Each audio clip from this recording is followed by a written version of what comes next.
오늘 이 말씀을 통해서 사람으로는 할 수 없으나 하나님은 능히 하십니다 라는 제목으로 주님께서 주신 말씀을 함께 나눠보도록 하겠습니다.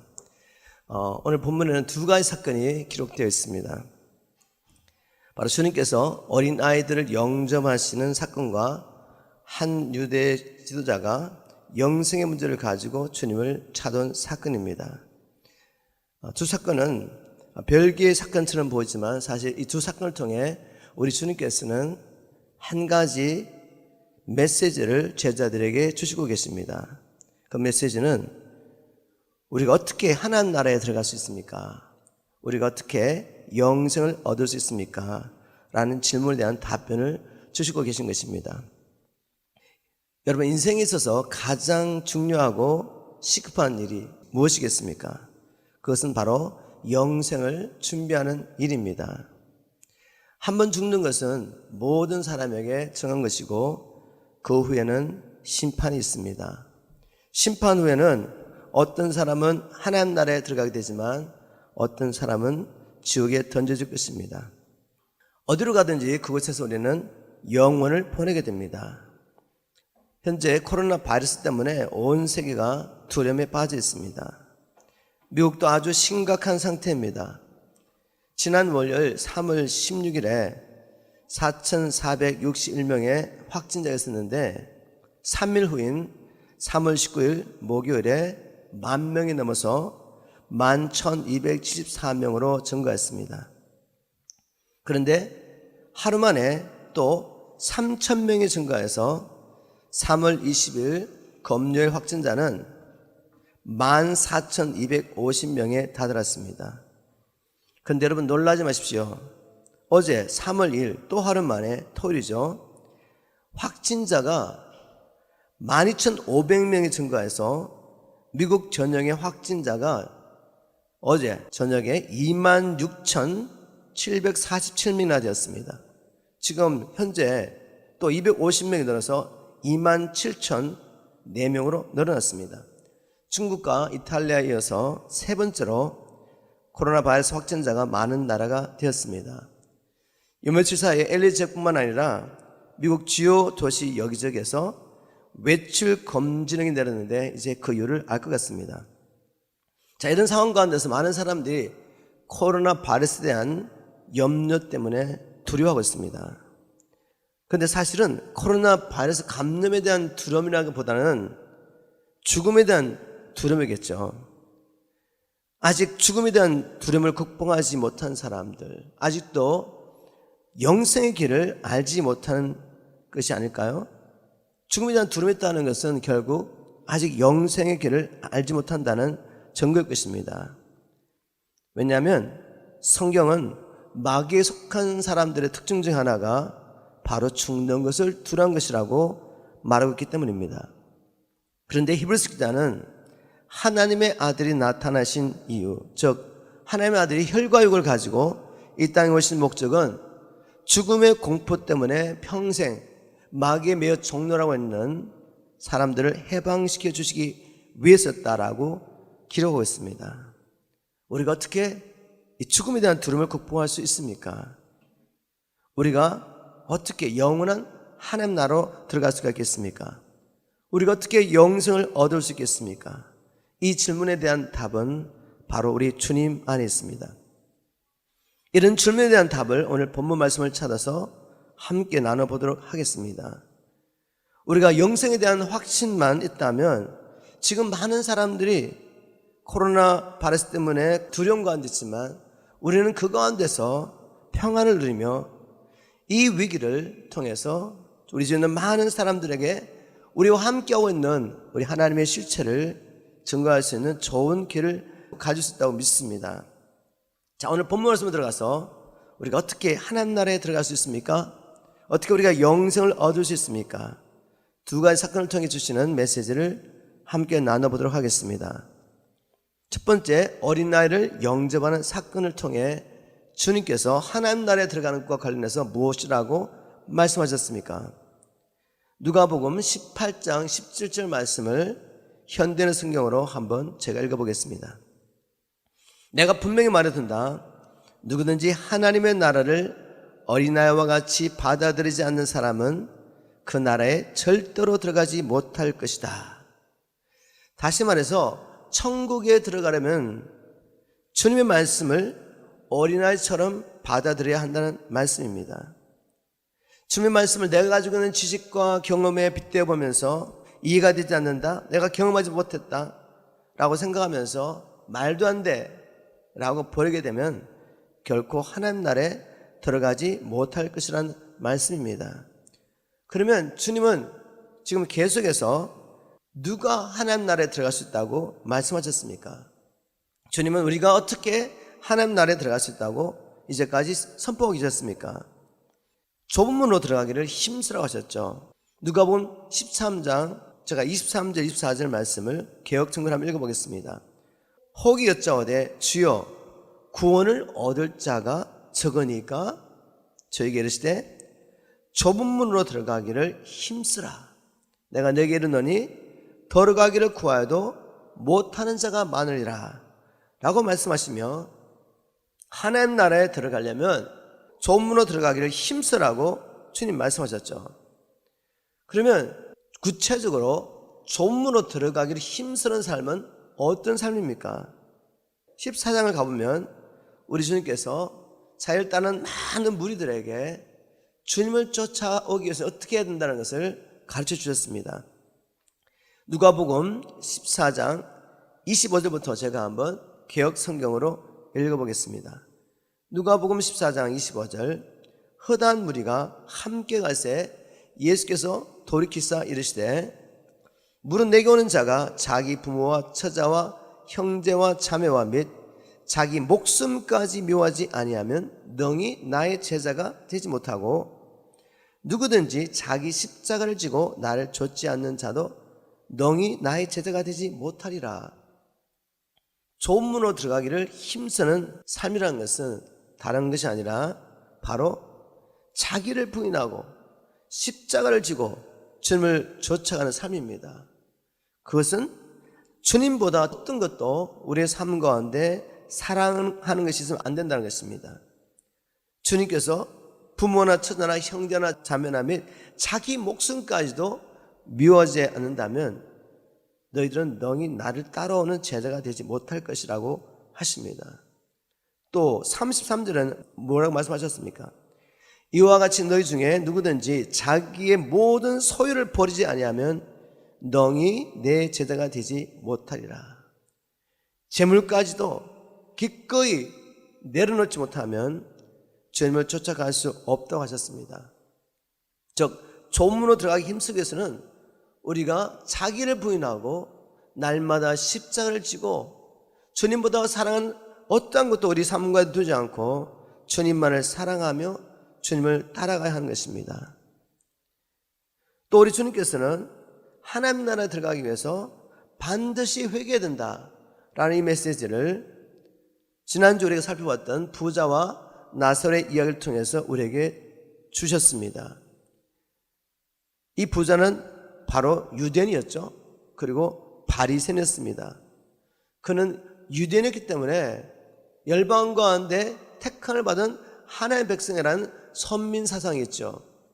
그리고 유대인 가운데서도 바리새인이었기 때문에 부지런히 성경을 연구하며 경건한 삶을 훈련하며 사람 앞에서 또 하나님 앞에서 자기를 의롭다고 여기며 살았던 사람입니다. 이런 부자 바리새인이 어떻게 자신이 죽고 난 다음에 저 지옥에 던져질 것이라고 상상했겠습니까? 그런데 현실은 어땠습니까? 그는 그가 평소에 가지고 있었던 생각, 자기 확신과 관계없이 영원히 돌아올 수 없는 지옥불에 던져지게 됐습니다. 우리가 지난주 살펴봤지만 바리새인, 유대인 바리새인이 어떻게 저 지옥불에 던져지게 됐습니까? 그는 결코 회개하지 않았다는 것을 알 수 있습니다. 겉으로 보기에는 누구보다 하나님을 잘 섬기는 것처럼 보였지만 실제적으로는 여전히 자신이 주인이 되어서 살았기 때문에, 즉 하나님 예수님을 믿지 않았던 거죠.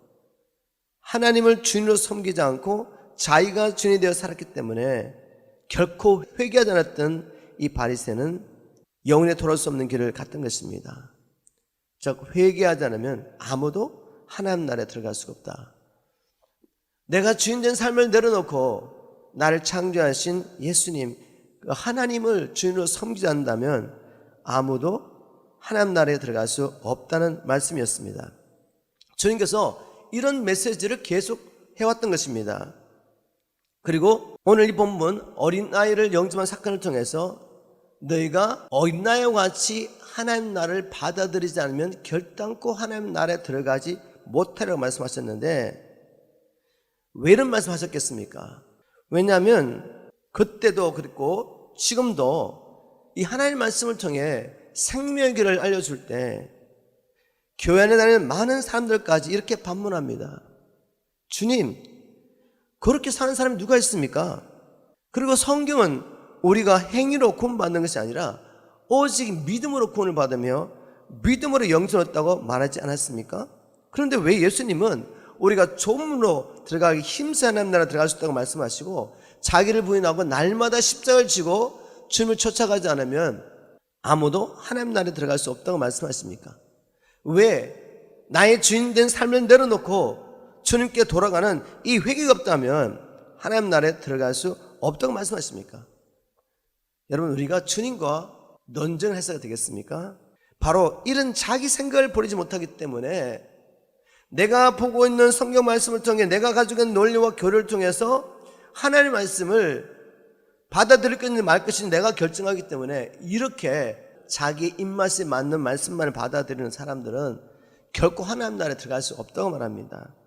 하나님 나라에 들어가려면 어린아이처럼 천국은 이런 사람이 가는 곳이야 라고 주님 말씀하신다면 주님의 그 말씀을 믿음으로 받아들이는 자, 어린아이와 같이 받아들이는 자만이 하나님 나라에 갈 수 있다고 주님 말씀하셨습니다. 우리 모두가 어린아이와 같이 내 생각, 내 경험, 내 결의 내려놓고 주님 말씀하실 때 그 말씀을 어린아이와 같이 믿음으로 받아들일 때 그 말씀을 살아들일 수 있는 하나님의 능력과 지혜가 우리에게 임할 줄 믿습니다. 이렇게 어린아이와 같이 하나님의 말씀을 받아들이는 저와 여러분 되기를 주님을 축복합니다. 오늘 두 번째 사건, 바로 한 유대인 지도자가 영생의 문제를 가지고 온 사건입니다. 오늘 본문 말씀은 마태복음 19장 그리고 마가복음 10장에도 기록되어 있습니다. 마태복음, 마가복음, 오늘 이 본문에 있는 누가복음 말씀을 통해서 이 사람이 누군가를 보면 이 유대인 지도자는 유대인 지도자이면서 또한 부자였으며 청년인 것을 알 수 있습니다. 그리고 또 본 말씀을 통해서 이 유대인 지도자는 율법을 어려서부터 지켰던 율법에 헌신된 바리새인이었던 것을 알 수 있습니다. 그는 젊고 돈도 많고 또 유대 사회에서 인정을 받는 지도자였죠.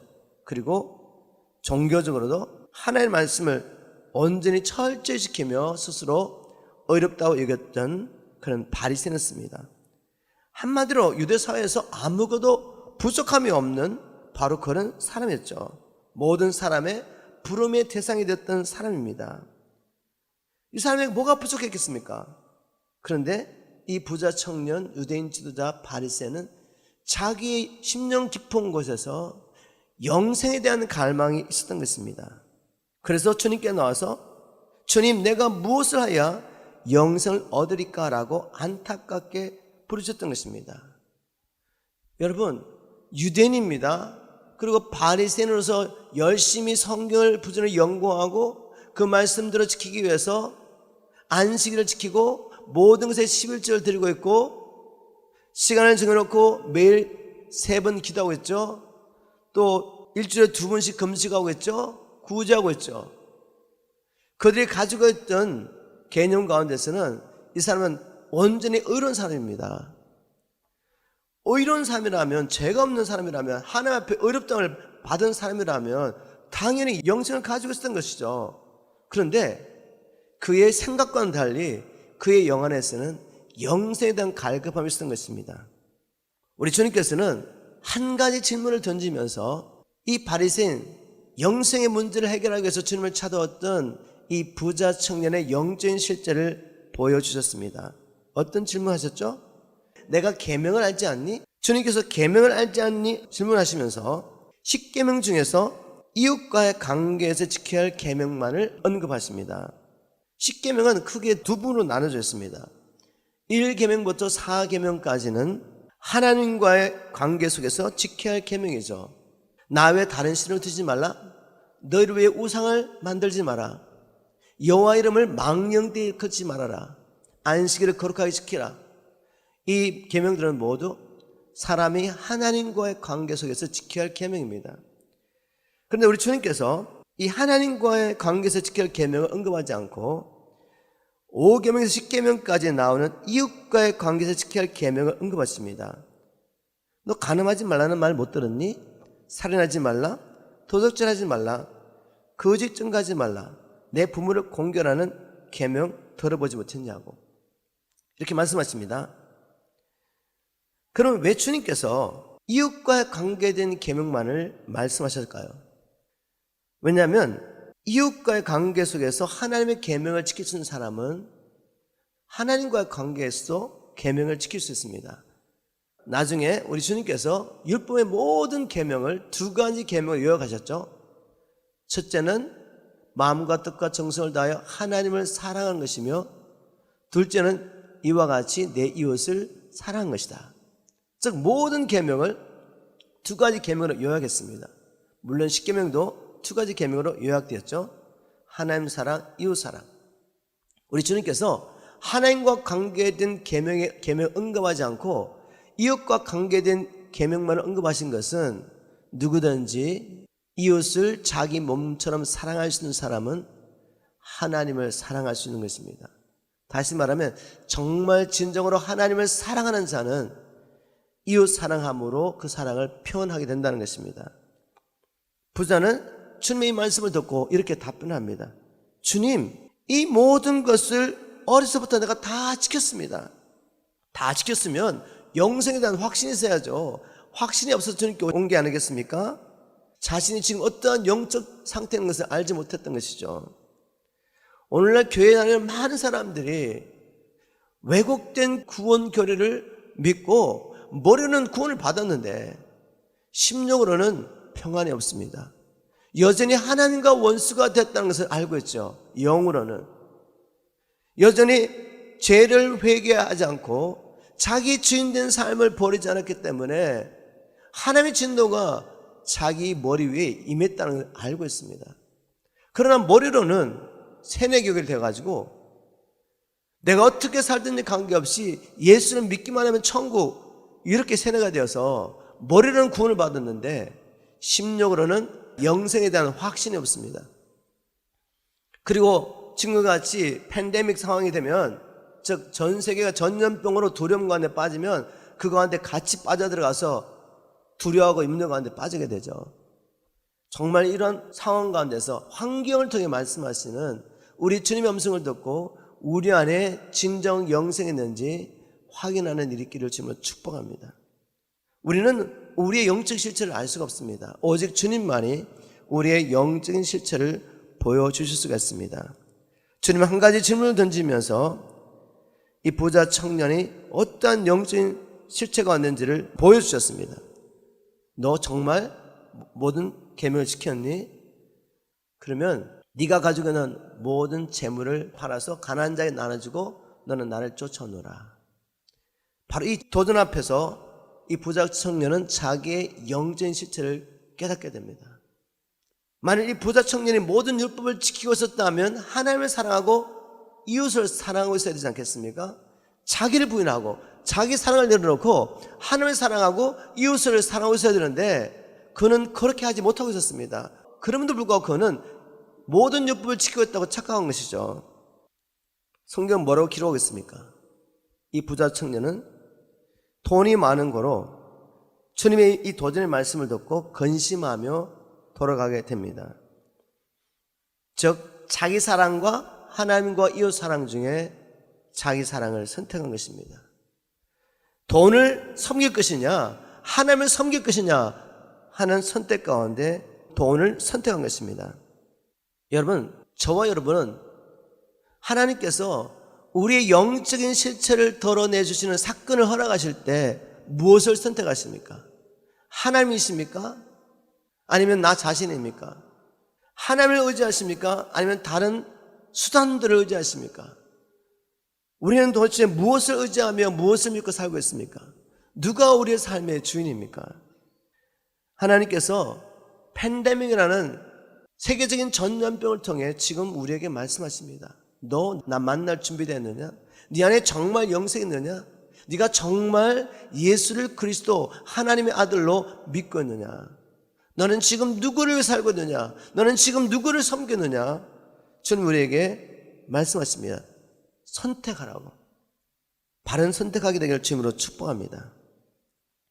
이 부자 청년이 근심하며 주님을 떠나고 난 후에 주님께서 이렇게 말씀하십니다. 누가복음 18장 24절부터 27절 말씀을 제가 한번 읽어보겠습니다.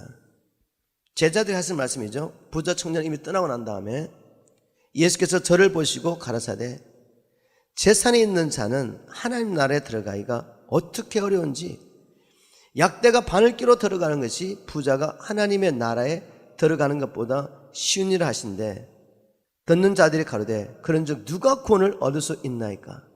가라사대 무릇 사람의 할 수 없는 것을 하나님은 할 수 있느니라.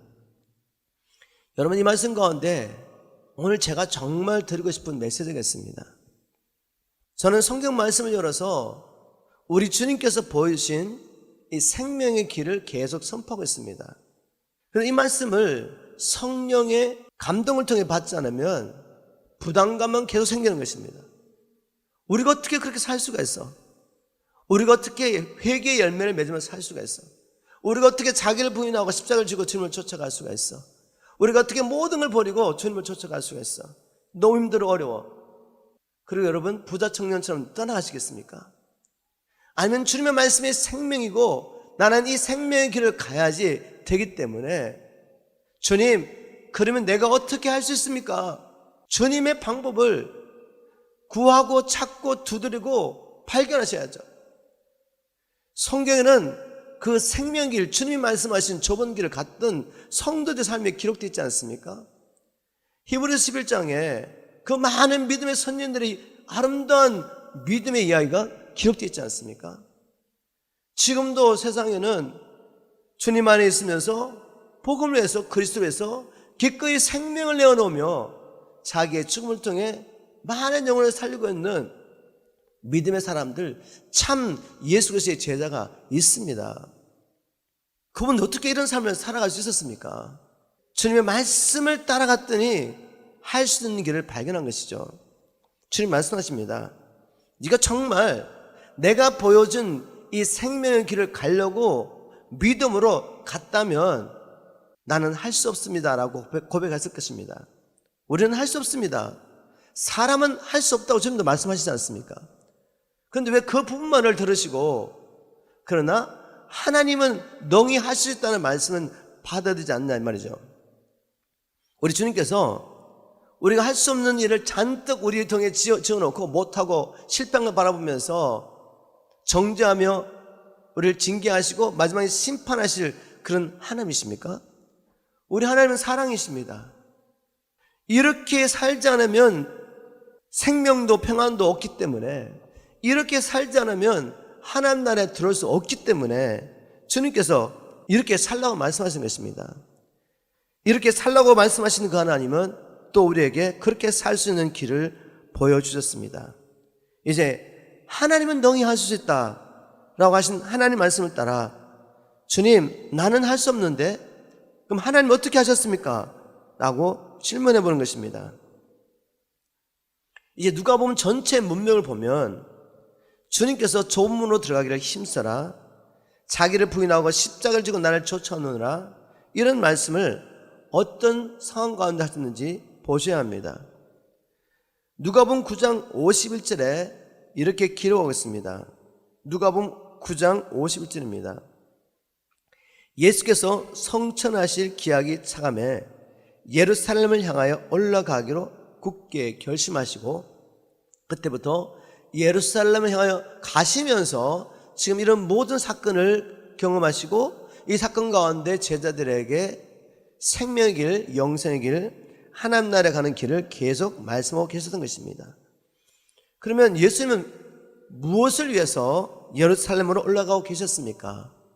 제자들 그리고 주님을 따르는 많은 무리들은 예수님께서 예루살렘에 올라가시면 메시아 왕국을 회복하시고 이스라엘 나라가 열방을 통치하는 그 메시아 왕국에 대한 꿈을 가지고 따라갔습니다. 그러나 주님은 말씀을 통해 제자들에게 거듭 무엇이라고 말씀하셨습니까? 내가 예루살렘 올라가면 유대 장로들과 대제사장들과 율법사들과 서기관들에게 권한을 받고 추구할 것이다. 그러나 3일 만에 살아날 것이다.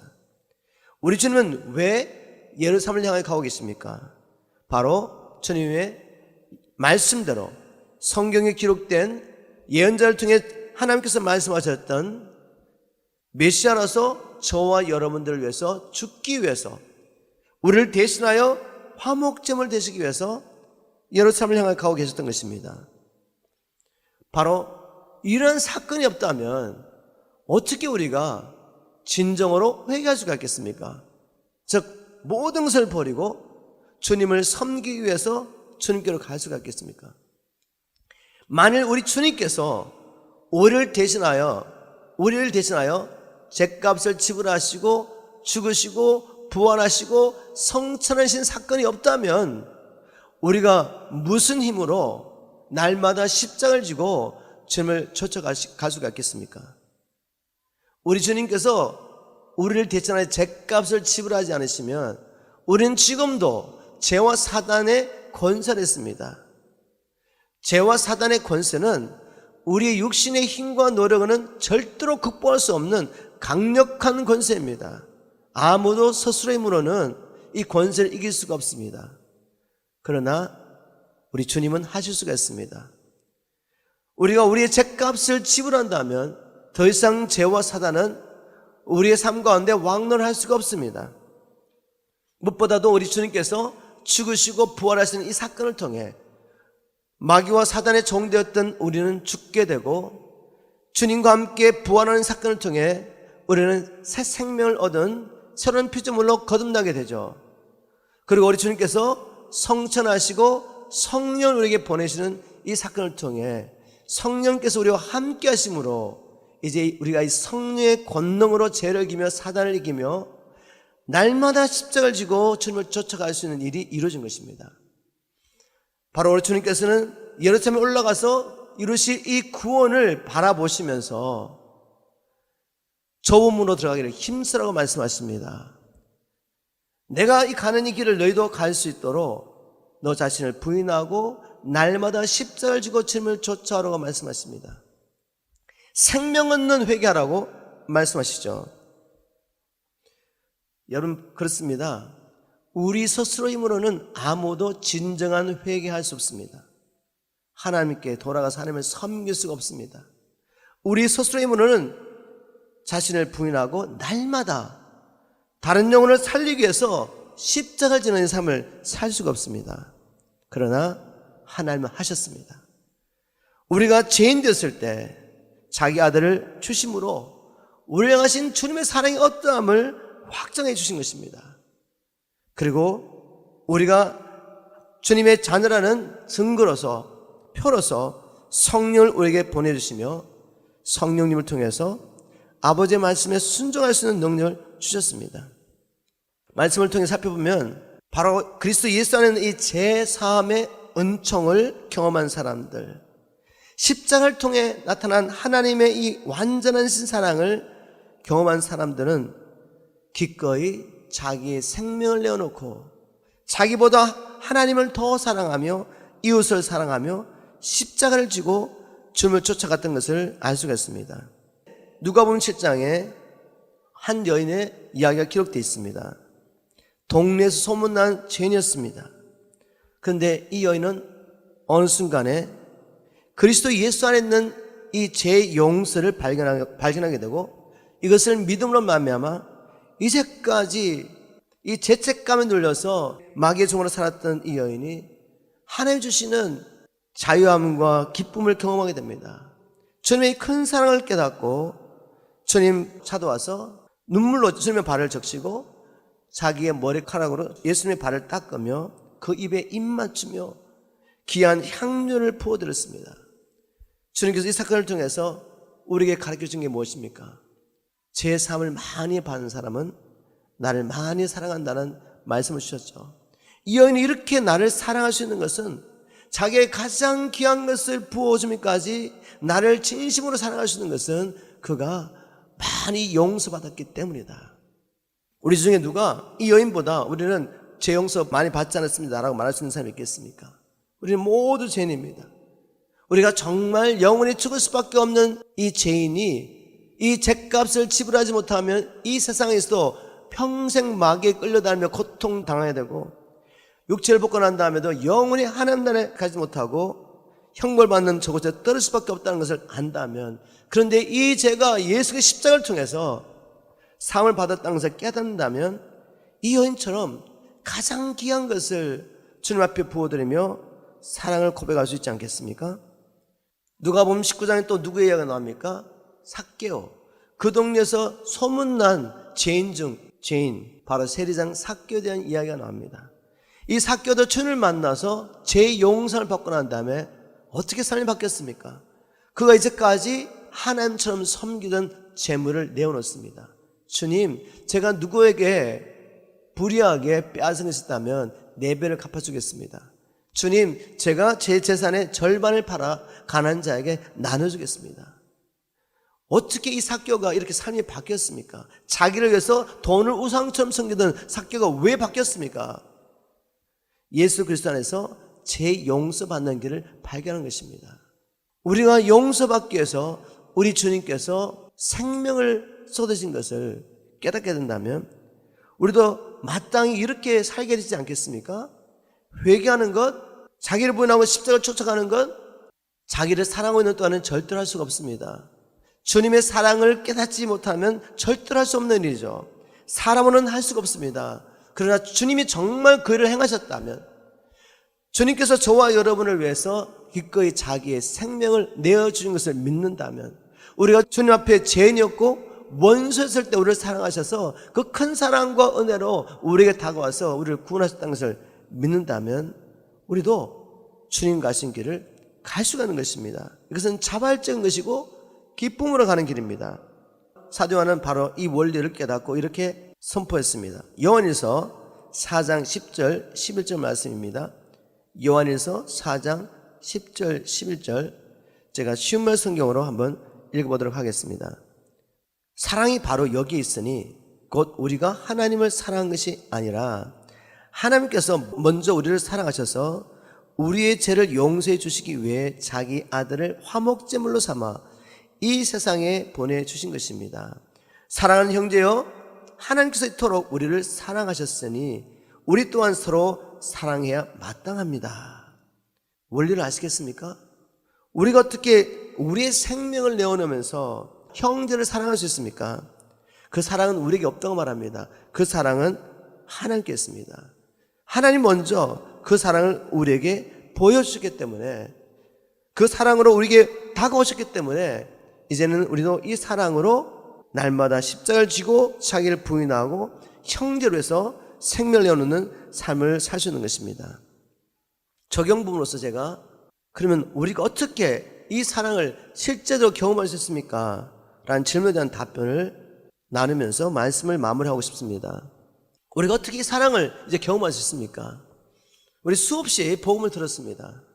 머리는 알고 있는 것 같은데 이 사랑이 경험되지 않는 것이 문제죠. 다른 방법은 없습니다. 우리가 어떻게 사랑을 하게 됐습니까? 바로 하나님께서 성경을 통해 주님의 이 사랑을 계시해 주셨습니다.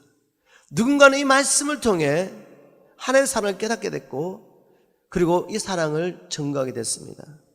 모든 성경은 우리를 위해서 자기의 생명을 내어놓으신 예수 그리스도에 대한 증거입니다. 그래서 바로 이러한 시각으로 성경을 보기 시작한다면 우리는 날마다 하나님의 말씀을 읽고 묵상하면서 하나님의 사랑을 경험할 수 있습니다. 내가 너를 이렇게 사랑한다는 주님의 사랑 고백을 끊임없이 들을 수 있는 것입니다. 매일매일 들을 수 있는 것입니다. 제가 주님을 처음 만났을 때 정말 말씀을 통해 깊이 하나님을 경험하게 됐습니다. 말씀을 읽고 묵상하다가 주님이 얼마나 나를 사랑하시는지 그 하나님의 사랑 고백을 듣고 성경을 읽고 묵상하다가 그것이 어디든지 도서실이든지 직장이든지 하나님의 말씀을 읽고 묵상하고 외우고 주님과 교통하다가 그 사랑이 실체가 되어서 제게 다가와서 감격 가운데 울었던 것을 기억합니다. 여러분, 우리가 이런 하나님의 사랑을 날마다 하나님의 말씀을 읽고 묵상하며 경험하게 되길 주님을 축복합니다. 이 사랑이 날마다 우리 안에서 뜨겁게 새롭게 일어나야 한다면 어떻게 우리가 자기를 부인하고 십자가를 지고 주님을 쫓아가겠습니까? 성경을 통해서 우리가 이 하나님의 사랑을 경험할 뿐만 아니라 가장 중요한 것은 이 성령님을 통해서 우리가 이 하나님의 사랑을 알 수가 있습니다. 아무리 성경을 많이 연구해도 바리새인과 율법사처럼 성령의 도움이 없이 자기의 지혜로 성경을 보기 시작하면 절대로 이 하나님의 사랑을 발견할 수가 없습니다. 바울은 뭐라고 고백했습니까? 사람이 자기의 지혜로는 하나님을 결코 알 수 없다고. 오직 성령을 통해 하나님께서 우리에게 이것을 계시하십니다. 성령께서 언제 우리에게 이 하나님의 사랑을 계시하시죠? 우리 하나님의 말씀을 읽을 때, 또 말씀 붙잡고 기도할 때, 또 우리 하나님께 예배하며 하나님께 나아갈 때 성령께서 이 하나님의 사랑을 계시해 주십니다. 무엇보다도 우리가 이 복음을 전가하며 그리스도의 복음을 위해서 고난받는 자리에 들어갈 때 주님께서 이 사랑을 우리에게 부어주십니다. 여러분 믿으십니까? 우리 성령님 우리 안에 계시며 이 사랑을 누구보다도 우리보다 더 우리에게 알려주기 원하십니다. 하나님의 은혜의 방편을 따라서 우리가 성령을 의지하면서 하나님의 사랑을 알기 원한다면 성령님은 끊임없이 우리에게 이 사랑을 계시해 주실 것입니다. 또 우리가 하나님의 사랑을 경험할 수 있는 것은 우리가 서로 이 사랑을 나눌 때입니다. 성도들이 함께 연약한 지체를 위해서 기도하고 또 연약한 지체의 부족함을 채워주고 나를 버리며 나를 부인하며 나의 것이라고 주장하지 않고 내어놓으며 성도를 섬길 때 바로 그 공동체 안에 하나님의 사랑이 분바되며 우리 하나님의 사랑을 경험하게 됩니다. 그리고 저는 종종 믿음의 선진들의 이야기, 하나님을 사랑하여서 생명 내어놓고 복음을 전하다가 죽어갔던 그 하나님의 사람들에 대한 이야기 들을 때 제 마음이 뜨거워지는 것을 경험합니다. 특별히 아메리칸 인디언들에게 복음을 전하면서 자기의 생명을 쏟아붓다가 젊은 나이에 세상을 떠났던 데이비드 브랜드라는 이 선교사의 이야기를, 그분의 일기를 저는 읽으면서 정말 제 마음이 뜨거워진 것을 경험했습니다. 그리고 이렇게 고백했습니다. 주님, 한 번밖에 없는 인생인데 제가 이 생명 바쳐 이 복음을 전하게 도와주십시오. 또 중국 내륙 선교의 아버지라고 할 수 있는 허드슨 테일러의 이야기, 그리고 보마에 복음을 전했던 선교사 저더슨의 이야기, 많은 이 믿음의 선진들이 하나님의 사랑이 붙잡혀서 복음을 전했던 이 삶에 대한 이야기를 들으면서 제 마음이 뜨거워지는 것을 경험했습니다. 지난주에도 제가 한 사건을 통해서 이 하나님의 사랑을 다시 한번 경험하게 됐습니다. 여러분이 잘 아시는 것처럼 지금 코로나 바이러스 때문에 우리 아이들이 스프링 브레이크는 나가지도 못하고 너무 답답해합니다. 이번 주간에 우리 알린이 아빠 너무 지루해, 그러면서 아빠 좋은 크리스천 영화가 있는데 같이 보면 안 될까? 라고 말했습니다. 그래 한번 같이 봐. 그리고 제가 아무 기대 없이 그냥 크리스천 영화라니까 봤습니다. 누구 이야기냐면 미국의 역사에 나오는 한 크리스천 자매 이야기입니다.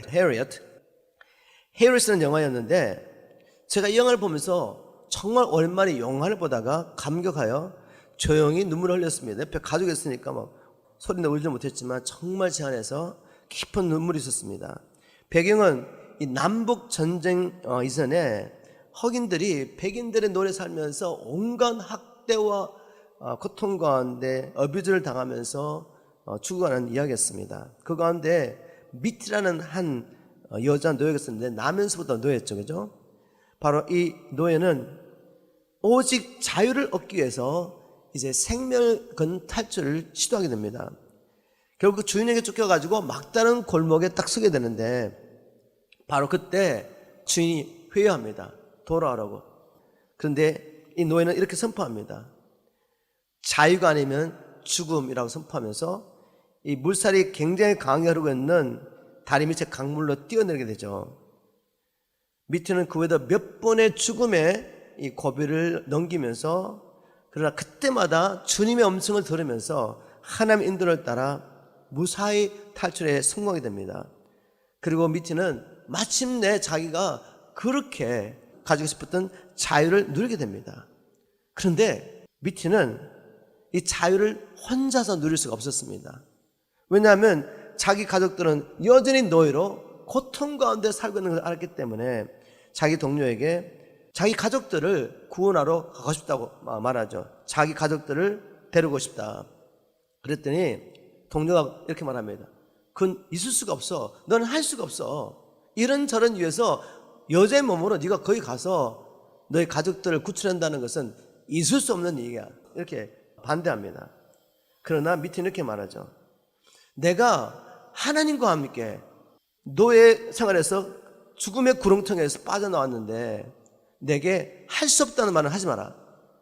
그렇게 말하면 아무의 도움도 받지 않고 혼자 호련단신으로 그 사자굴 같은 곳을 들어가죠. 다시 들어가서 가족들과 친구를 구해가지고 또 하나님의 초자연적인 인도를 받으면서 모든 위험을 피하면서 마침내 탈출에 성공하게 됩니다.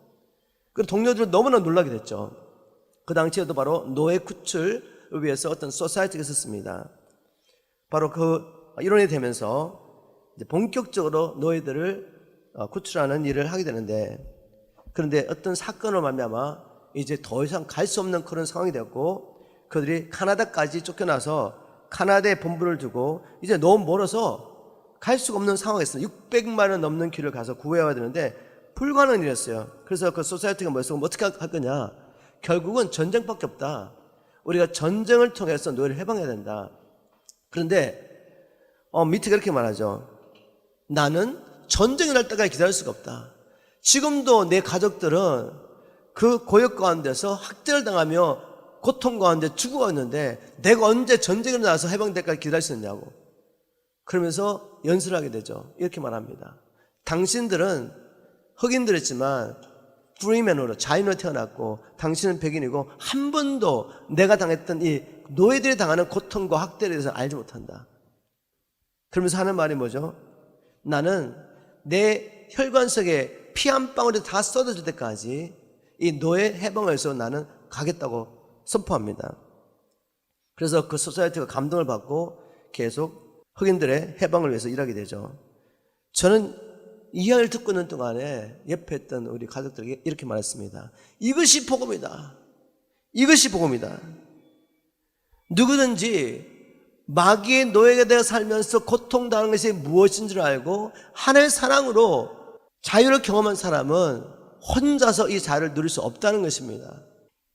마귀의 권세에서 고통당하다가 복음으로 말미암아 자유함을 경험한 사람은 아직도 마귀의 권세에 고통당하는 저 사람들을 그냥 두고 볼 수 없습니다.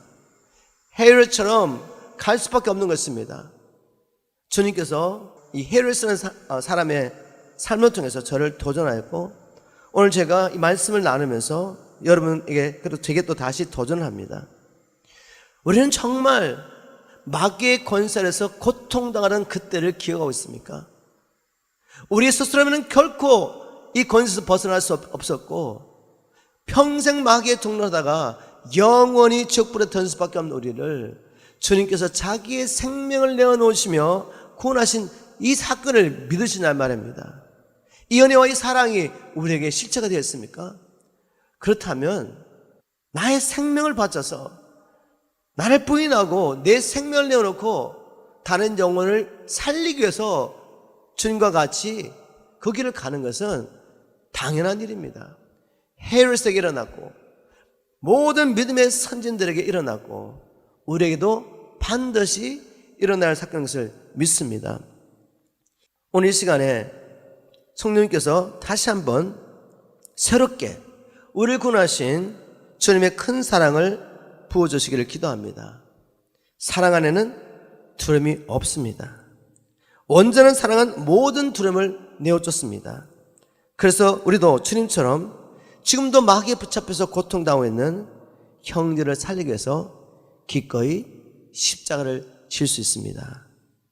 오늘 이 십자가의 큰 사랑이 우리가 실체가 되고, 지금 팬데믹, 이 fear, 세계적인 전염병 때문에 온 세계가 공포 가운데, 죽음의 공포 가운데 떨고 있을 때 우리는 하나님을 믿음으로 부활 소문을 가지고 평안을 누리며 오히려 이 위기를 기회로 삼으며 복음을 전가하시는 저와 여러분 되기를 주임으로 축복합니다.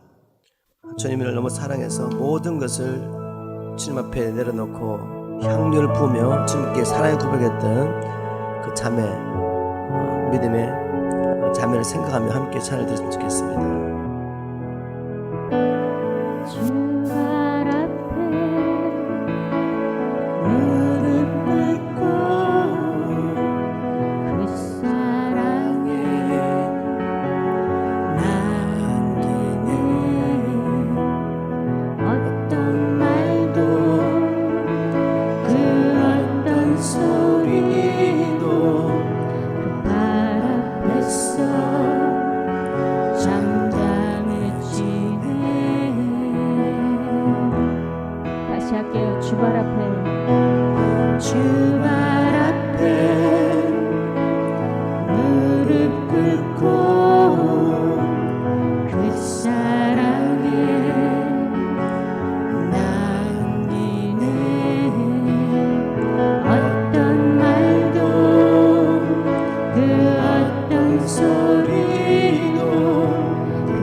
주 나의 사랑 그 발 앞에 앉아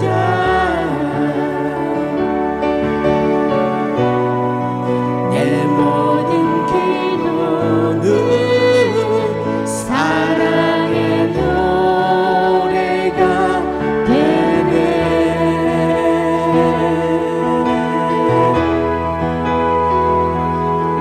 주의 옷자락 만지며 주의 두 발을 씻기며 주님 그 발에 입 맞추며 나의 왕관을 놓으리. 주의 옷자락 만지며 주의 두 발을 씻기며 주님 그 발에 입 맞추며 나의 왕관을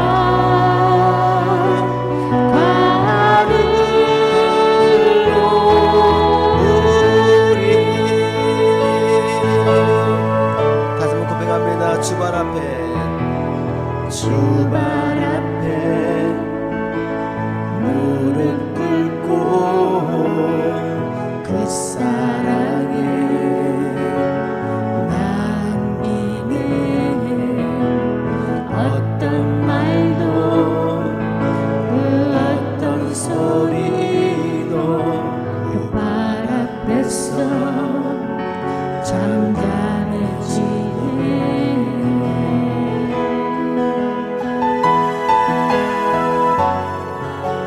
주 나의 사랑 그 발 앞에 앉아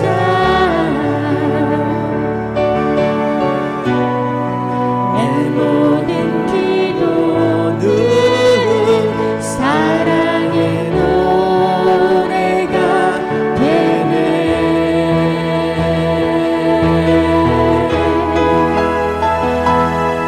주의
이 시간 우리 함께 기도하겠습니다. 하나님, 우리가 정말 주님을 사랑한다면, 주님의 그 사랑을 경험한 자라면 이 여인처럼 이 시간에 왕관을 주님 앞에 내려놓고, 나의 왕관을 주님 앞에 내려놓고 주님을 쫓아가기를 원합니다. 주님만을 하나님으로 섬기며 남은 생에 살기를 원합니다. 기꺼이 십자가를 지고 주님을 쫓아가겠습니다. 지금도 마귀의 권살에서 고통당하고 있는 저 영혼들을 위하여 기꺼이 주님처럼 생명을 내어놓겠습니다. 이렇게 고백할 수 있음을 고백합니다. 이 시간 함께 기도하면서 하나님, 다시 한번 이 사랑을 우리에게 계시하여 주시고, 이제 이래서 저래서 할 수 없다는 이 모든 마귀의 거짓말을 버리고 사람은 할 수 없으되 하나님은 할 수 있느니라, 이 말씀 붙잡고 남은 생에 사명을 감당할 수 있도록 함께 기도만 나가겠습니다. 주님 감사합니다. 주님, 사랑은 여기 있습니다. 우리가 주님을 사랑한 것이 아니라 하나님이 먼저 우리를 사랑하셨습니다. 그러므로 우리도 이제 주님처럼 저 수많은 영혼들 위해서 우리의 생명을 내어놓았음을 고백합니다.